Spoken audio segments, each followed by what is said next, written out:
All right, finally, here we go. Good morning, everybody. May 3rd, Monday, it's May. It's May. School is going to end this year. Make sure that you have turned in corrections on last week's vocab test. I did put that a little late. As long as you get that in today, I'll say I won't really, count it late as far as like counting against you, but please get that in. We are starting another lesson, number 14 this week. So book work is due on that by Wednesday night, as usual. Okay, new vocab unit. Grammar lesson 25 is posted. Going further into the clauses unit, and then it's due by Thursday night, and I'm going to talk through that in class. And other than that, we're just moving ahead with To Kill a Mockingbird. Did you guys do a little bit of reading over the weekend? Most of you, okay, that's good. Should have been plenty of time. If you've not, make sure to do some reading today. I don't think you want to do all that tomorrow night, but we will be reviewing chapters 7 through 11 in class, of course, on Wednesday. So after I go through the grammar and touch base about a couple other things, I'm probably going to give you guys some reading time today. And remote folks, when we get to that, I'll let you leave the Zoom. Okay.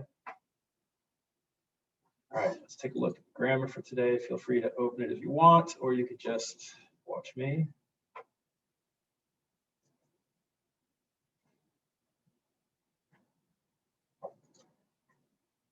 Okay, so if you recall for last week,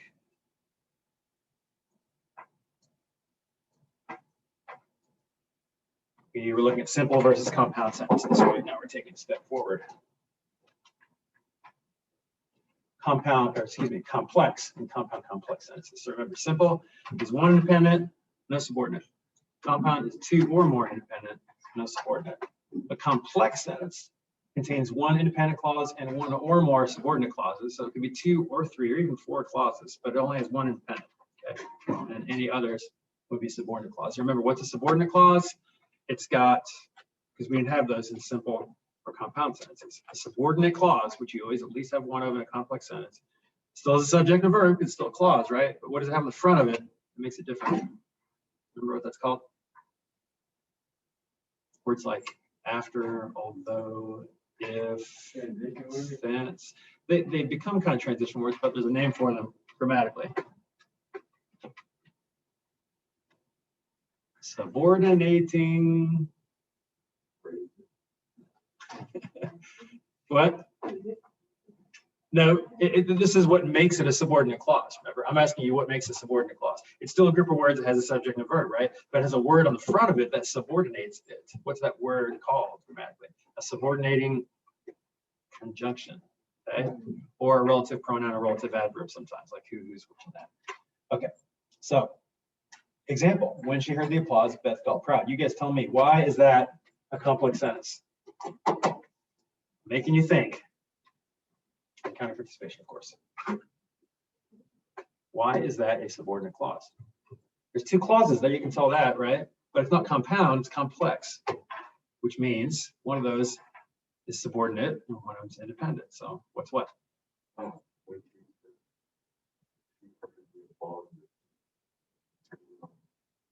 You include the when as part of it, okay? Which means it's dependent or subordinate clause, right? So that is a subordinate clause, right? And then this is what, of course? That could be a sentence by itself, right? What's the matter with you guys today? We woken up using our brains. We understood this stuff last week, and now you're like sitting there like mutes. Fast here. Is that clear now? Okay. And then compound complex sentence, the same thing, except here you have 2, right? More than one main clause. In other words, 2 or more independent clauses and 1 or more subordinate clauses. Okay, now let's look at this. Who can explain why that is a compound complex sentence? Yeah. All the way to deciding it would that one would be like the subordinate clause, and then the other 2 after it are just the main clause. Very good. Although is your subordinate conjunction there, right? Because you could say we had difficulty deciding. That's a sentence, right? But you put although on the front of that, it's subordinating, right? It needs something else to be complete thought. We finally chose a destination. Could that be a sentence by itself? Yeah, that's independent. And then comma and, that's a connector, right? So we don't count that. That's the difference, right? Subordinate conjunctions become part of the clause. but and, but, or, for, so, yet, or nor, okay, you can just toss it. They're connectors, right? So could Dad bought the airline ticket to be a sentence by itself, of course, right? So like she said, like Lauren said, subordinate, independent, independent. All right, let's see, stupid directions here.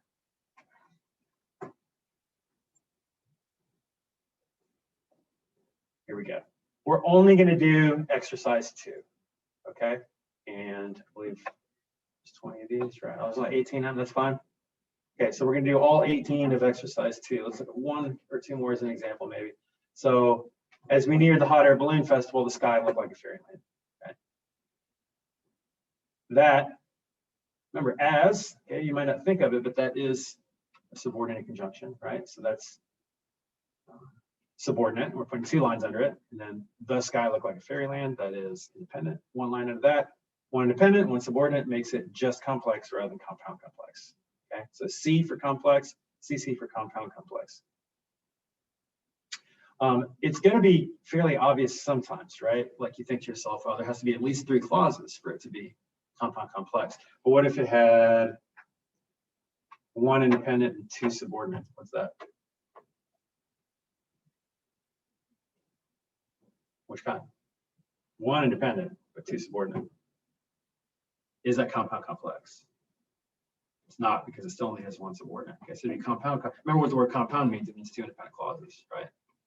And the other thing that can happen is you can think, oh, that's only complex. I only see 2 groups of words separated by commas. But remember, a subordinate clause can be embedded within an independent clause too. So you have to watch for those little that's, you know, kind of snuck in there, made part of an independent clause without a comma. Okay, do your best and finish that by Thursday night.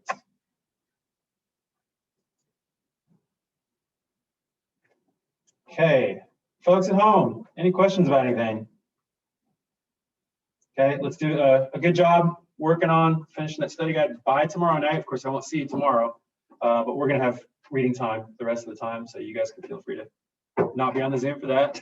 And everybody else here, do you have either your novel or obviously you have access to the PDF, or most of you guys using that? Okay, so I'm going to mandate silent reading time today. Okay, use it unless you're making up corrections on your vocab test you didn't do or anything. Let's be reading. Yep. Have you finished your study guide already and everything? Okay, and you can do whatever else you want if you finish that. Yeah.